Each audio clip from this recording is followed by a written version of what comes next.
ॐ सदाशिवसमारम्भां शङ्कराचार्यमध्यमाम् अस्मदाचार्यपर्यन्तां वन्दे गुरुपरम्परां। श्रुतिस्मृतिपुराणानाम् आलयं करुणालयं नमामि भगवत्पादं शङ्करं लोकशङ्करं। शङ्करं शङ्कराचार्यं केशवं बादरायणं सूत्रभाष्यकृतौ वन्दे भगवन्तौ पुनः पुनः। ईश्वरो गुरुरात्मेति मूर्तिभेदविभागिने व्योमवद्व्याप्तदेहाय दक्षिणामूर्तये नमः। ॐ सहना भवतु सहनौ भुनक्तु सह वीर्यङ्करवावहै तेजस्विनावधीतमस्तु मा विद्विषावहै।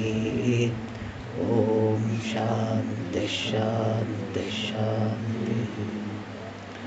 ॐ पार्थाय प्रतिबोधितां भगवता नारायणेन स्वयं व्यासेन ग्रथितां पुराणमुनिना मध्ये महाभारतम् अद्वैतामृतवर्षिणीं भगवतीम् अष्टादशाध्यायिनीम् अम्ब त्वामनुसन्दधामि भगवद्गीते भवद्वेषिणीम्। यं ब्रह्मा वरुणेन्द्ररुद्रमरुतः स्तुन्वन्ति दिव्यैस्तवैः वेदैः साङ्गपदक्रमोपनिषदैः गायन्ति यं सामगाः। ध्यानावस्थिततद्गतेन मनसा पश्यन्ति यं योगिनः यस्यान्तं न विदुःसुरासुरगणाः देवाय तस्मै नमः।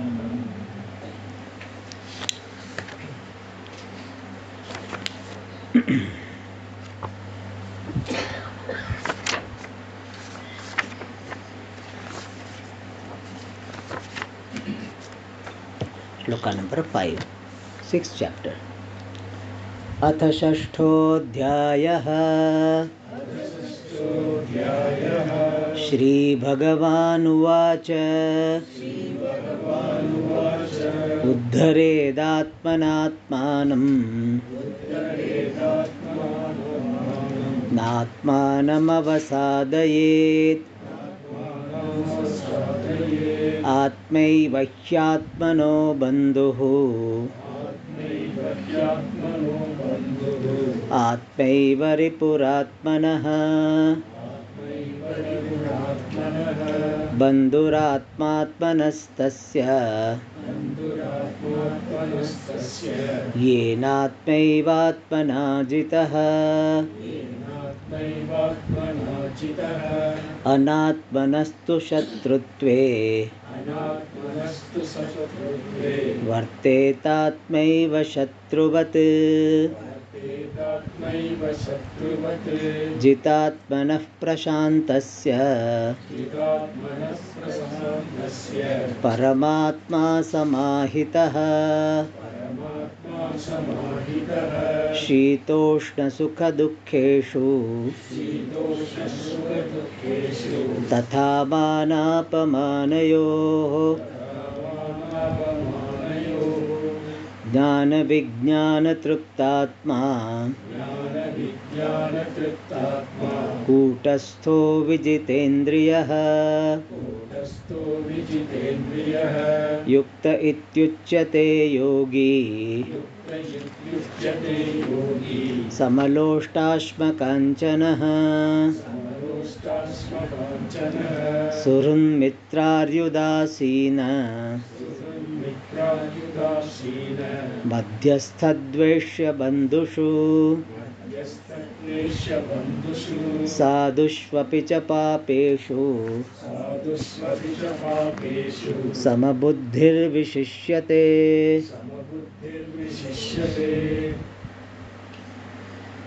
we are seeing the 6th chapter where Bhagavan is going to talk about Dhyanam, meditation, which is one of the favorite topics of most of the seekers. Dhyanam is very fascinating. But Bhagavan says before you go for meditation, prepare yourself. And so he talks about certain preparatory sadhanas.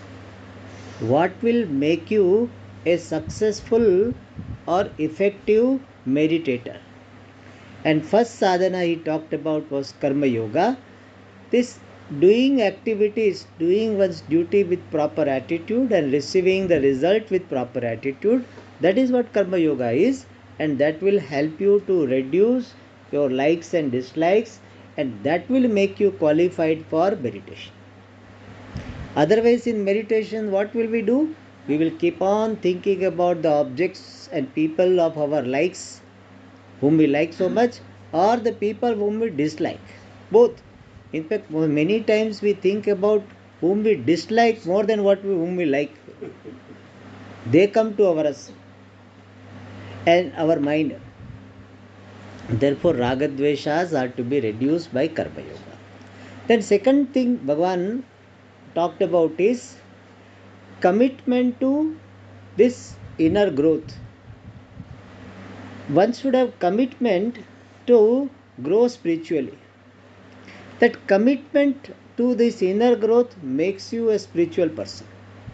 People have got so many what is called funny notions about spirituality. People think spirituality means what? Changing the dress or growing the beard, wearing the mala, putting bhasma, growing hair, wearing some weird dress, something different you have to wear. And staying in the ashram most of the time, keeping the eyes closed. That is what people generally think that is spiritual. Some of the things may be there in a spiritual person, but all these things do not make you spiritual. What is spirituality?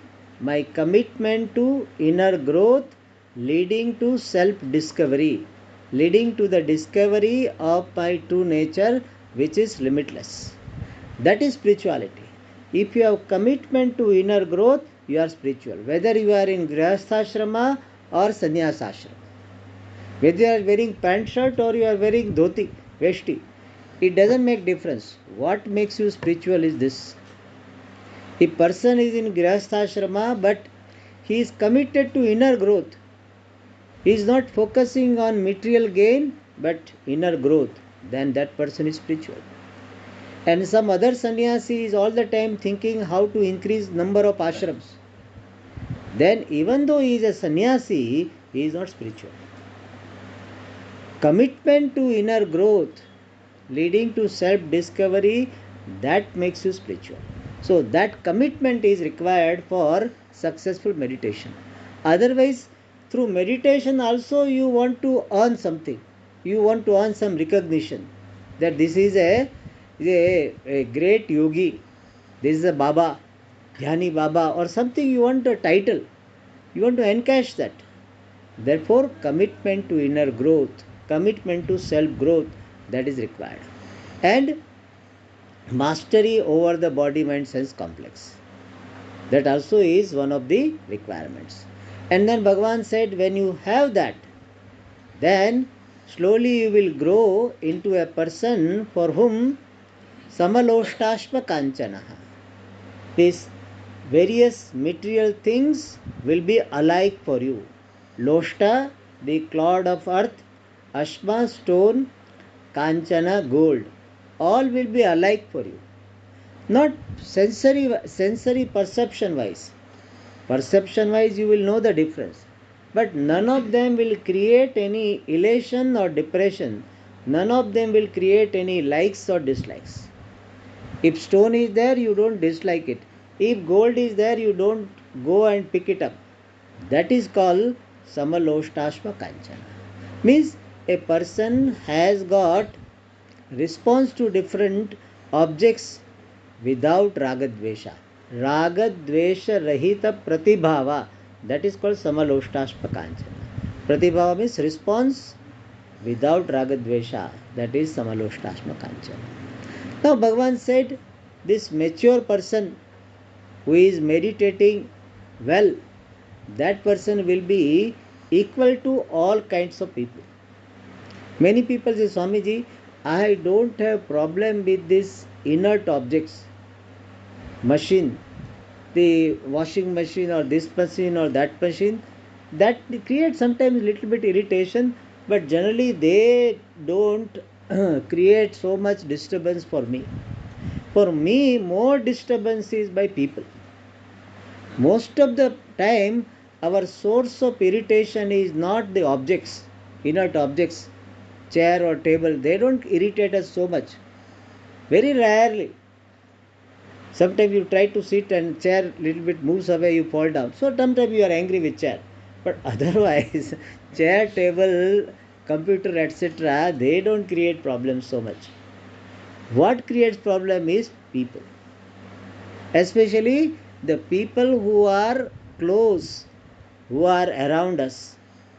And in that there will be so many varieties. Some people are very good, so we always want to be with them, and they don't want to be with us sometimes. So we like some people, so we want to be with them. We don't like some people, we don't want to be with them. And every time it is not in your hand. Therefore what? There is a reaction. And reactive mind is not a contemplative mind. And therefore Bhagavan says that successful meditators, they are, or these effective meditators are having samatva buddhi, sama buddhi, the attitude of sameness with regard to different people. And what are those varieties of people? That is said here, Surun. One variety is Surut. It's a very beautiful name.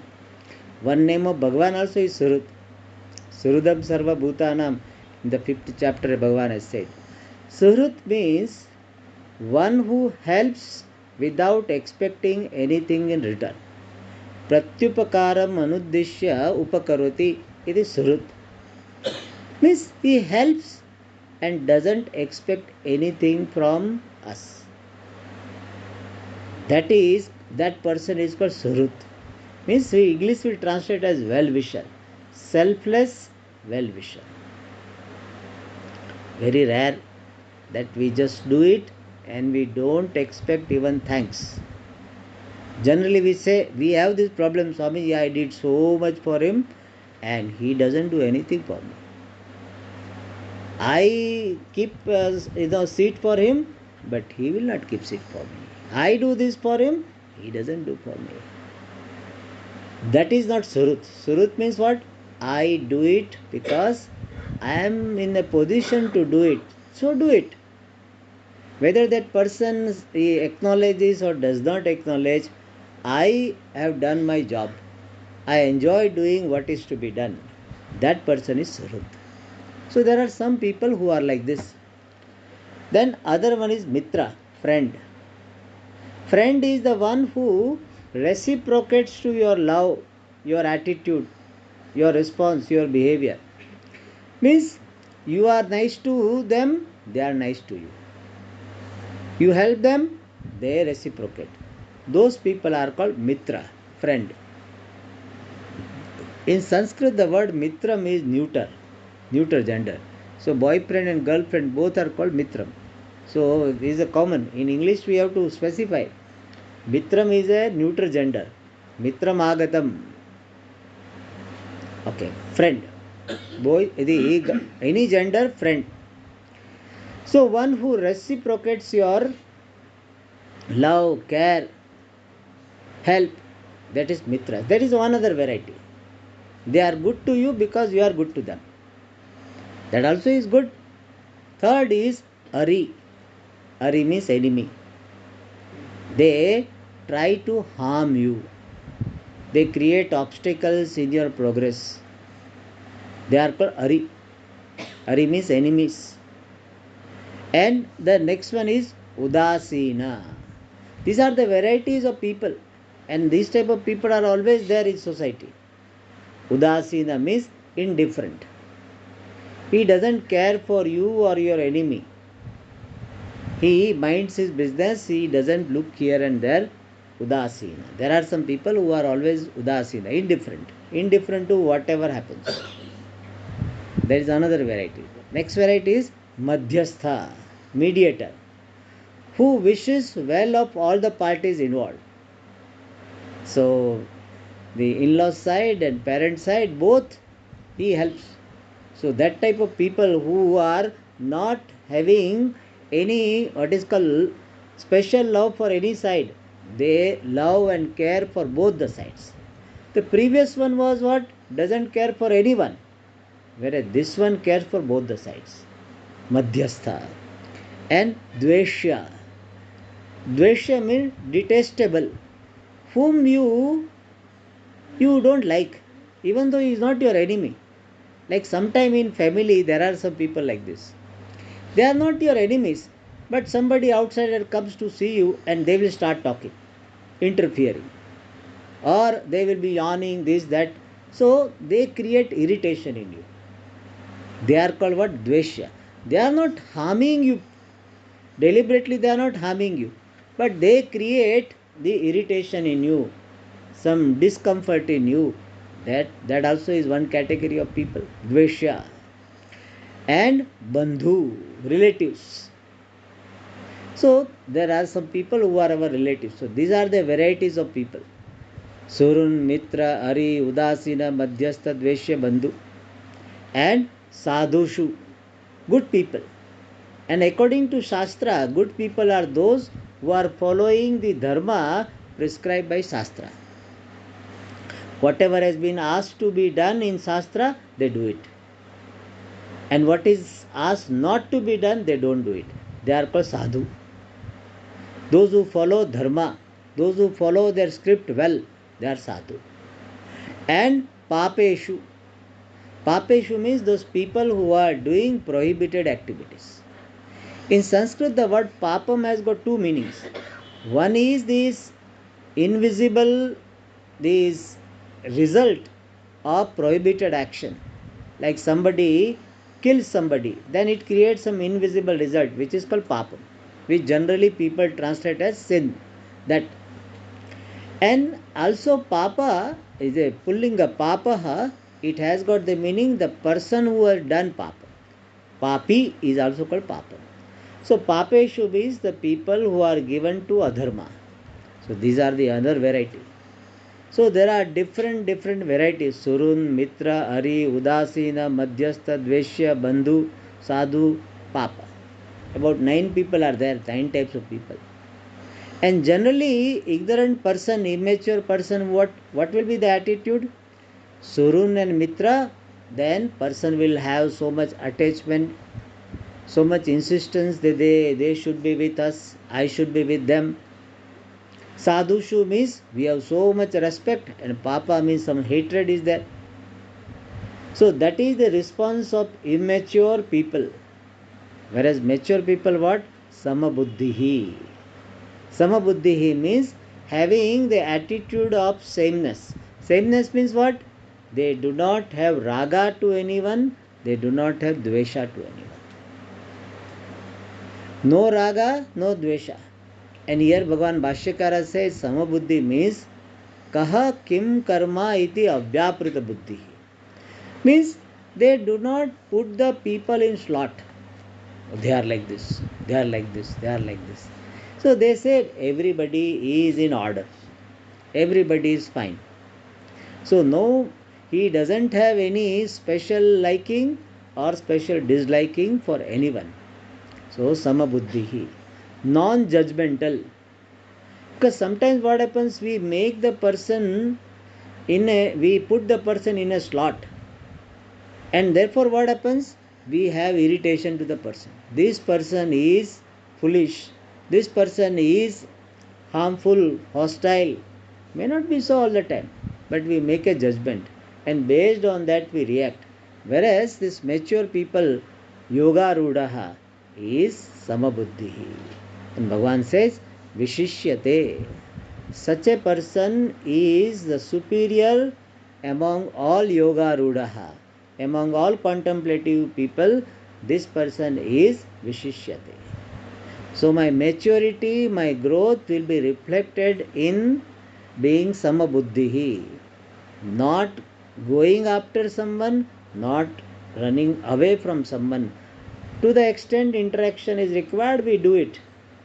And finally, we have come alone, we go alone. And therefore, I am committed to my growth. I share what I have, but not insisting on how they should behave. So, Samabuddhihi, that person of this equality, the person having the buddhi of equality, that person Vishishyate. He excels among all yogis. And there is another reading, Vimuchyate. Finally, this person becomes free from samsara. To get this type of Samabuddhi, what one should do? That is said in the next sloka. Yogi yunjita satatam Atmanam rahasi sthitah Ekakiyat chittatma Nirashira parigrahah. So here Bhagavan is giving some general instruction to be followed for successful meditation. And these instructions are specially meant for those for whom meditation is main sadhana. Because if we read this description, we may think, my God, if these are the instructions required to be followed, then when will I meditate? But these instructions are meant for those who are committed to the sadhana of Nididhyasana. Not let people like us who are sitting for meditation 10 minutes, 15 minutes, half an hour. For them, some of them are not there or less they are, doesn't matter.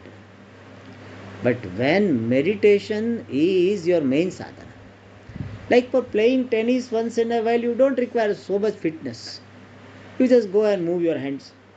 But if you are a professional, you require a specific qualification, you require some fitness, you require some skill. All those things are required. If you are a professional, you want to be professional. Similarly, if you want this Nididhyasanam as the main sadhana, then you require certain things to be followed. And they are given here in this mantra, shloka. He said, Yogi yunjita satatam. Meditator should engage. Yunjita means should engage. What? Atmanam, the mind. Satatam, regularly. And as much as possible. Not like a 10 minutes morning, 10 minutes evening. No. Satatam, as much as possible.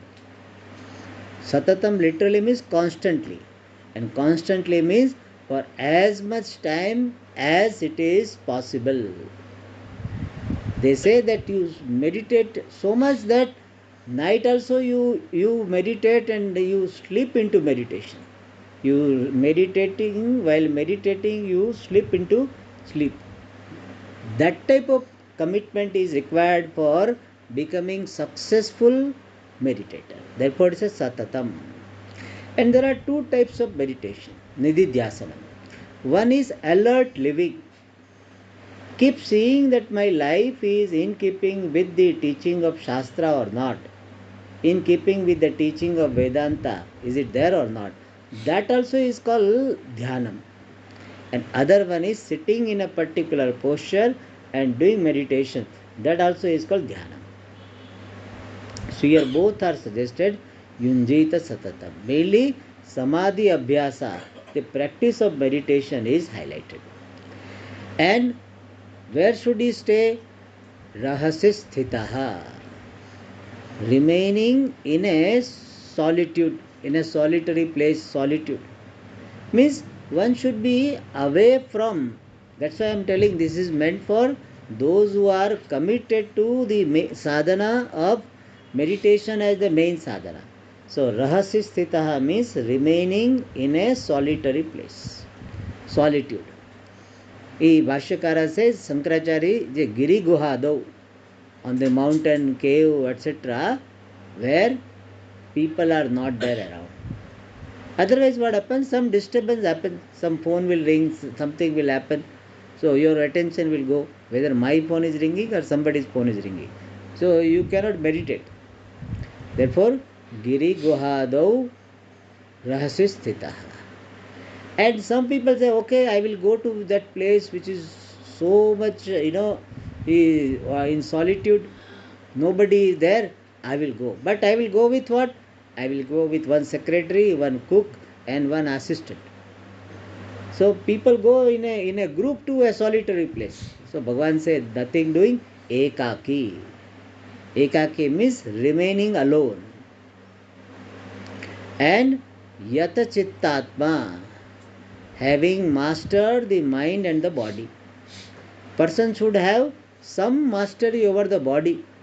Means person should be able to sit in a place without moving so much. Some people cannot sit. Sitting itself is a project. And even chair sitting also, they cannot sit for long time. So one should have some mastery over the body. That is called Atma Yata. Yata means mastered. Atma means the body here. Chitta means mind. The mind doesn't run here and there. And Nirashihi. Nirashihi means the person who is free from any ambition.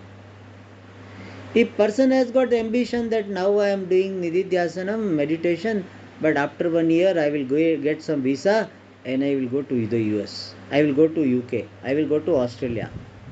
At least Singapore. At least Africa. So if that type of ambition is there, then meditation will not be successful. Why? Because in meditation you will be planning that only. Your ambition will guide your thinking. And therefore, Nirashihi. This all instructions are people who have given up everything and they don't want anything else in life. They want only Paramatma Prapti, Moksha. For them this instruction is given. Nirashihi. No ambition. Whatever Bhagwan, wherever Bhagwan keeps, I am ready to live. From my side, I don't have any plan. Now I am in this place, very conducive. Let me continue my sadhana. This meditation is to be done, and this meditation alone is to be done. Nothing else is to be done. No ambition. Ambitious people cannot meditate successfully. Therefore, Nirashihi, Aparigraha, not having any possession. Means they have got minimum requirements, minimum things. Because more things are there, then your mind will be busy in maintenance of them. You have kept some furniture somewhere, some clothes somewhere, some other what is called gadgets somewhere. Then every now and then you have to see, otherwise they will be spoiled. And while meditating you say, oh, this I have not seen for a very long time, what must have happened? Mind goes there. Therefore, a person who wants to commit to the sadhana of meditation, aparigraha, minimum things. Travel light. So similarly, he has to remain light. But as I said, these are required for those who have only sadhana of meditation. In fact, Shankaracharya ji says this description is more suitable for sannyasi. Sannyasam krutva.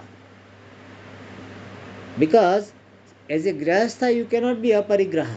You have to have some rice and ghee and wheat and all these, so many things required. Because you have to take care of your food and you have to take care of so many other people's food. You are supposed to share.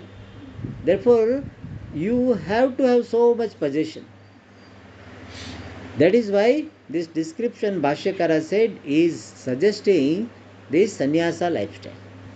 But if you cannot take sannyasa, doesn't matter, at least follow the spirit of sannyasa. And spirit of sannyasa is simple life. Life is simple.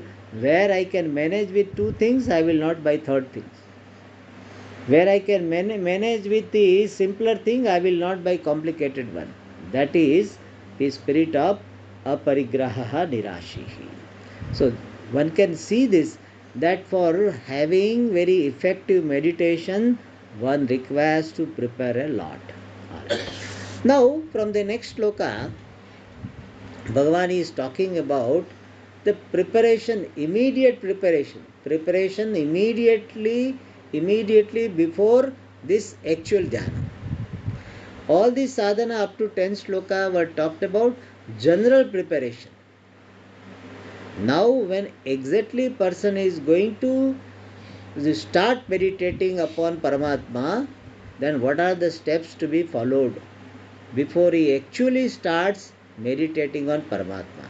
Those steps are suggested in the next sloka. शुचौ देशे प्रतिष्ठाप्य स्थिरमासनमात्मनः नात्युच्छ्रितं नातिनीचं चैलाजिनकुशोत्तरम्.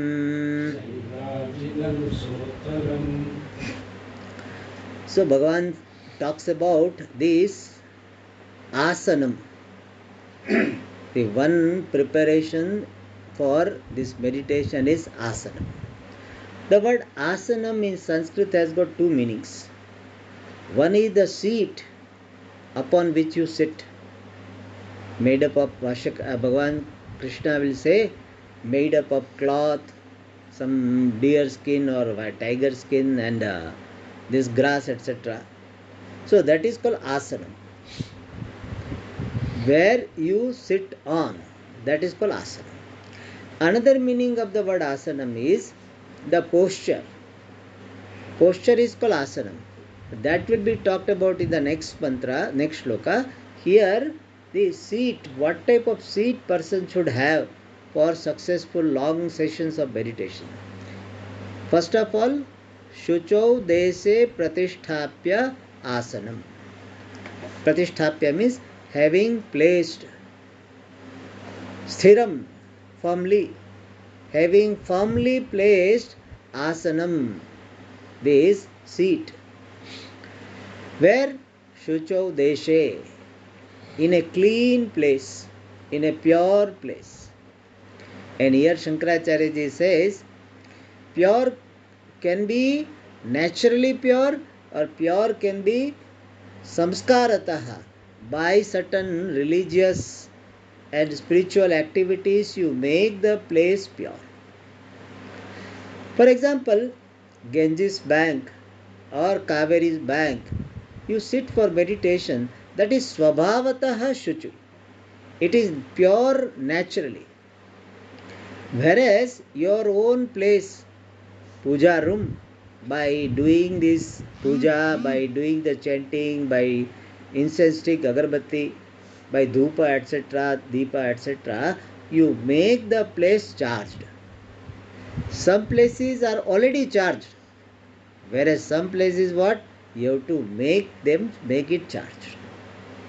So you do certain activities, and sitting in temple, don't talk to people on phone. So don't use that place for any other activities. Only for spiritual activities. And doing more and more meditation, doing and more chanting, japa, etc., then you charge the place.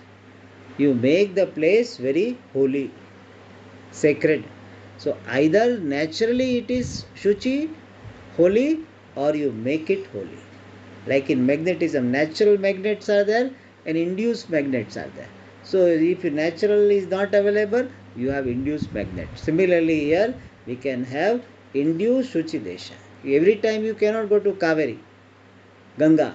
So your puja room, your place, you can make it like Ganga bank or Kaveri bank. Shuchau Deshe Pratisthapya Sthiram Asanam. Your asana should be steady. If you are sitting on a plank, one side is down, one side is up, then it will be moving. Therefore, sthiram. The place on which you are sitting should be steady. And your asanam, the seat which you are using, atmanaha, one's own. By this, one thing is suggested, it's a useful thing, that asanam for meditation should be exclusively kept for oneself. Not that, oh Swamiji, 5 people are there, same asanam. According to Shastra, this asanam for meditation, for puja, etc., should be kept separately. Your asanam it should be. It is not shared, and that asanam should be used only for meditation. That you use for eating also, you use for talking also, that no. That asanam is only for this purpose. And it is for you only. Therefore, Atmanaha suggests that you use asana meant exclusively for you. Because they say that asanam will be carrying some energy. If we talk in the language of energy, it is carrying, and therefore maintain that asanam for yourself. And ati uchritam na. That seat should not be very high. If you keep asana like so many about 30, 40 is plank you keep it, or asanas you keep it and sit little high, then what will happen? In meditation, in initial stage, you will fall asleep, you feel sleepy, then you will fall off. So there will be fear of falling off. Therefore, na ati uchritam. Even if you feel sleepy and you little bit doze off, still you will not fall from so much high. You will fall from the very little height, so you will not have any injury. And if you are sitting on very high, you will have fear. I may fall off, I may fall off. You will not be able to meditate. Therefore, na ati uchritam, not very high. And na ati nicham, not very low. Because if it is just one cloth you have kept, then what happens? That dampness, etc., can affect your meditation. Ants can affect. Therefore, somewhat it should be high, it should be thick also. And Bhagavan Sri Krishna gives one sample idea that how asanam can be made up of different layers. This is just guideline. It is not one has to be rigid about it, but one guideline is given. That asanam is made of chaila, ajina, kusha. Uttaram is one over the other.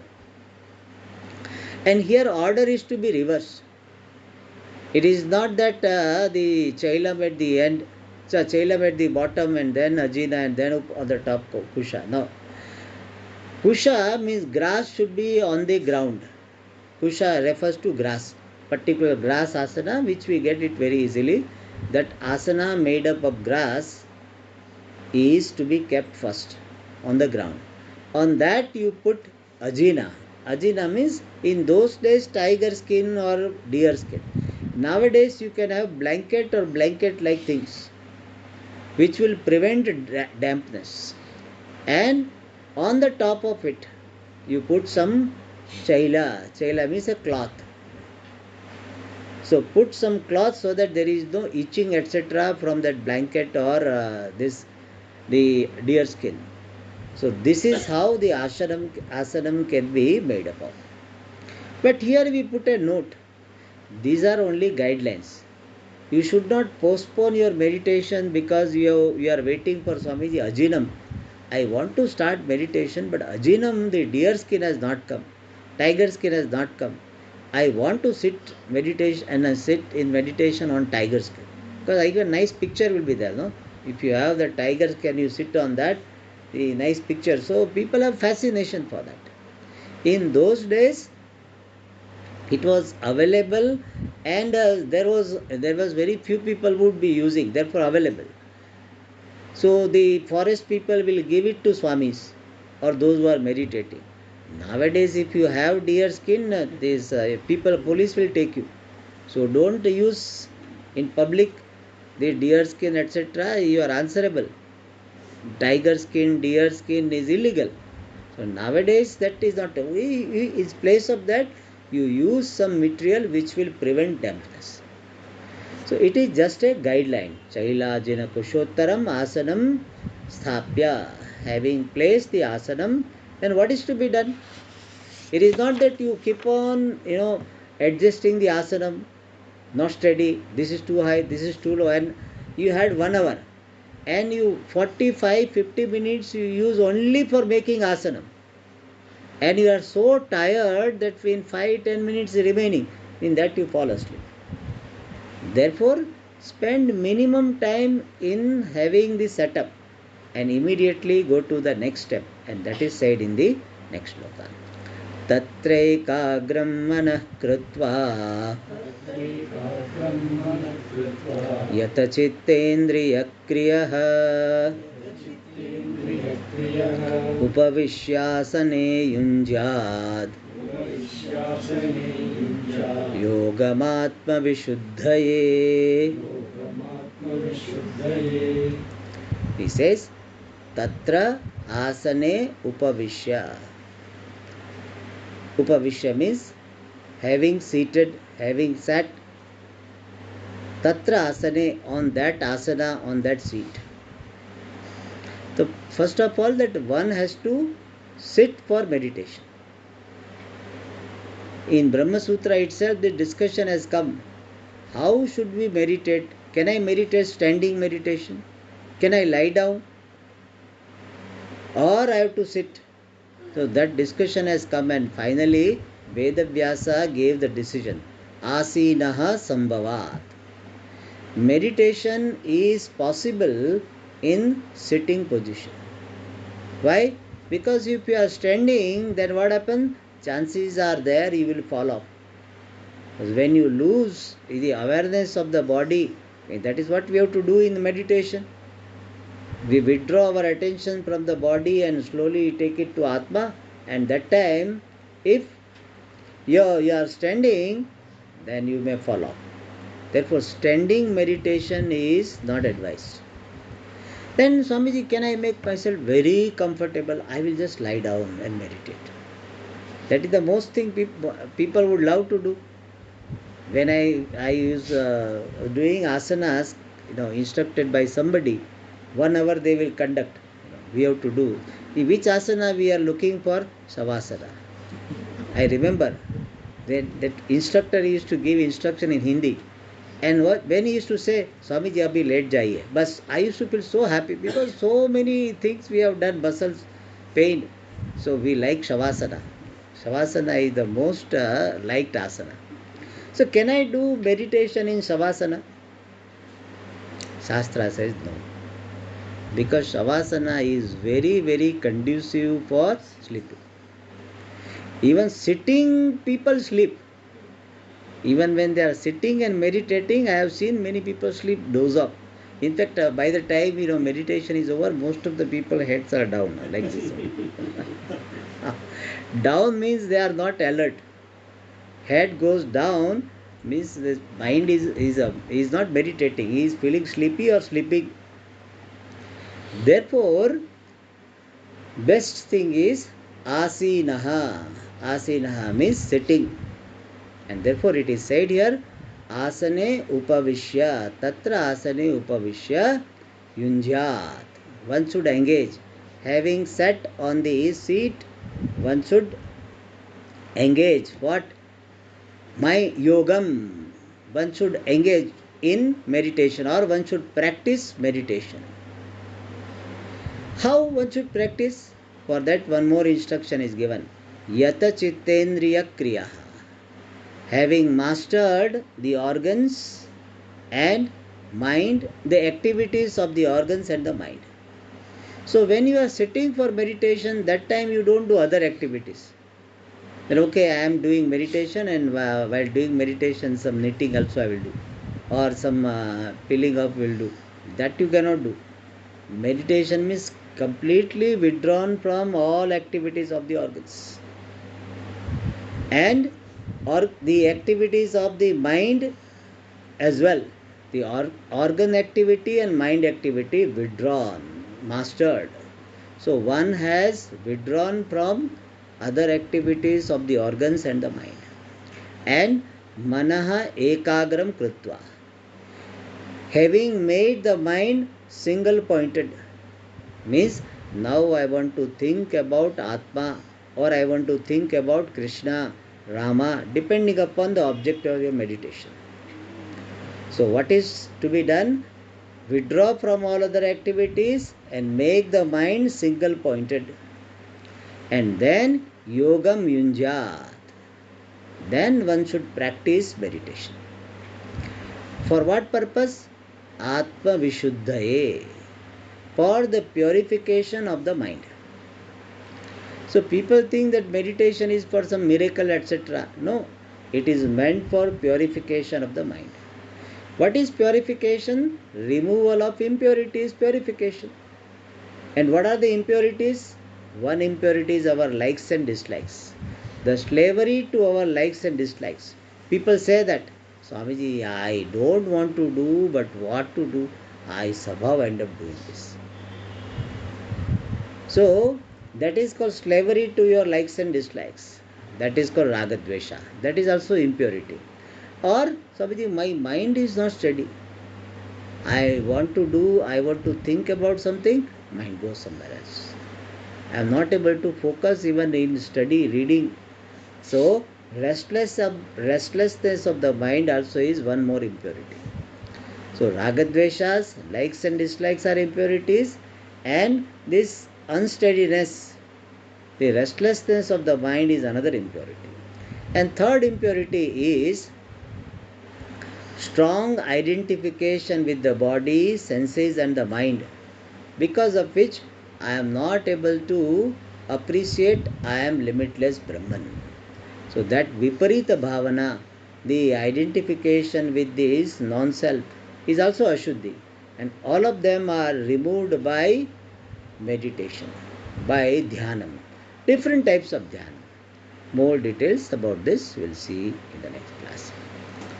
Om Purnamada Purnamidam Purnat Purnamudachyate Purnasya Purnamadaya Purnamevavashishyate Om Shanti Shanti Shanti Hari